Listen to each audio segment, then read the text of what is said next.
नमस्कार मित्रों, स्वागत है आपका इंडियन माइथिक अनटोल्ड हिंदी में, जहां हम खोलते हैं भारतीय अध्यात्म और पुराणों के वो रहस्य जिन्हें समय ने भुला दिया है।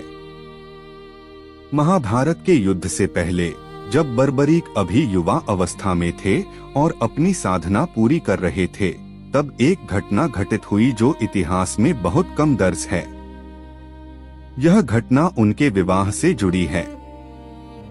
कहानी की शुरुआत होती है हिमालय की एक शांत घाटी से, जहां एक तपस्विनी रहती थी। उसका नाम था ओमवती। वह साधारण स्त्री नहीं थी। उसके जन्म के समय कई चमत्कार हुए थे। लोग कहते थे कि उसके शरीर में देवी की छाया है और उसका जीवन किसी दिव्य उद्देश्य के लिए रखा गया है। ओमवती के पिता एक ऋषि थे और उन्होंने अपनी पुत्री को तप, योग और आध्यात्मिक शक्तियों का गहरा ज्ञान दिया था। ओमवती बहुत शांत और सौम्य स्वभाव की थी। एक दिन बर्बरीक अपनी साधना के दौरान उस घाटी में आ पहुंचे, तेजस्वी, शांत और दिव्य आभा में डूबे हुए। ओमवती के पिता ने उन्हें पहचान लिया कि यह कोई साधारण युवक नहीं है। कहा जाता है कि उसी दिन जब बर्बरीक ने अपना धनुष उठाकर साधना का अभ्यास शुरू किया, हवा की दिशा बदल गई, पेड़ स्थिर हो गए और वातावरण में एक अलग ही ऊर्जा भर गई। ओमवती दूर खड़ी होकर यह दृश्य देख रही थी। उसके पिता ने मुस्कुराकर कहा, बेटी, यह वही है जिसके बारे में तुम्हारी जन्म कुंडली में संकेत दिया गया था। तुम्हारे लिए जो वर लिखा गया है वह दिव्य मार्ग का यात्री होगा। धीरे धीरे बर्बरीक और ओमवती के बीच सम्मान और आध्यात्मिक समझ बढ़ने लगी। ओमवती ने बर्बरीक की तपस्या का ध्यान रखा, उन्हें जड़ी बूटी से बने पेय दिए और उनकी दिनचर्या में सहायता की। कहते हैं कि एक रात जब बर्बरीक ध्यान में बैठे थे, उन्हें एक दिव्य दृश्य प्राप्त हुआ। उन्होंने महसूस किया कि इस स्त्री के साथ उनका संयोग केवल सांसारिक नहीं है, बल्कि आध्यात्मिक भी है। ओमवती भी उन्हें देखकर एक अनजाना अपनापन महसूस करती थी। आखिरकार ऋषि ने दोनों का विवाह संपन्न करवाया। यह विवाह एक साधारण विवाह नहीं था। इसमें देवताओं की उपस्थिति मानी जाती है।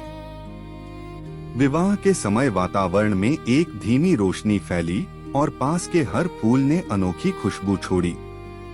ओमवती ने बर्बरीक के हाथों में कलाई का एक धागा बांधा और कहा, जब भी तुम कठिन मार्ग पर चलोगे, यह धागा तुम्हें तुम्हारे कर्तव्य की याद दिलाएगा।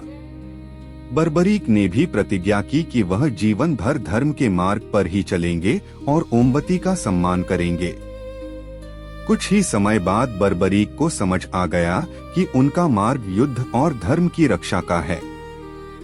इसलिए विवाह के बाद उन्होंने ओमवती से अनुमति ली और अपने कर्तव्य की ओर निकल पड़े।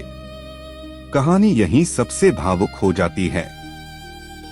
ओमवती ने उनके चरण छूकर कहा, मैं पति की छाया नहीं बनूंगी, मैं पति के धर्म की रक्षा करने वाली शक्ति बनूंगी। जब तुम युद्ध में अपना कर्तव्य निभा रहे होंगे, मैं तप में रहकर तुम्हारे उद्देश्य के लिए प्रार्थना करूंगी। जब बर्बरीक ने कुरुक्षेत्र की ओर प्रस्थान किया, ओमवती ने उन्हें दूर तक जाते हुए देखा। उन्हें यह ज्ञात नहीं था कि यह उनका अंतिम मिलन है। जब उन्हें बाद में पता चला कि बर्बरीक ने अपना शीश धर्म की रक्षा के लिए दे दिया, ओमवती साधना में लीन हो गईं। लोक कथा कहती है कि ओमवती ने अपने तप से देवताओं को प्रसन्न किया और आशीर्वाद प्राप्त किया ही। तुम्हारे पति का नाम युगों तक अमर रहेगा और तुम उस दिव्य ऊर्जा का हिस्सा बनोगी जो भक्तों को उनकी मुराद देती है। इसीलिए कुछ प्राचीन लोग मानते हैं कि खाटू श्याम के मंदिर में जो ऊर्जा है, उसमें ओमवती का भी एक सूक्ष्म योगदान है। यह कथा आज भी कुछ पुराने पुजारियों और साधुओं द्वारा सुनाई जाती है, लेकिन आम लोगों तक कभी नहीं पहुंची। आप क्या मानते हैं? नीचे कमेंट में अपना विचार जरूर बताइए।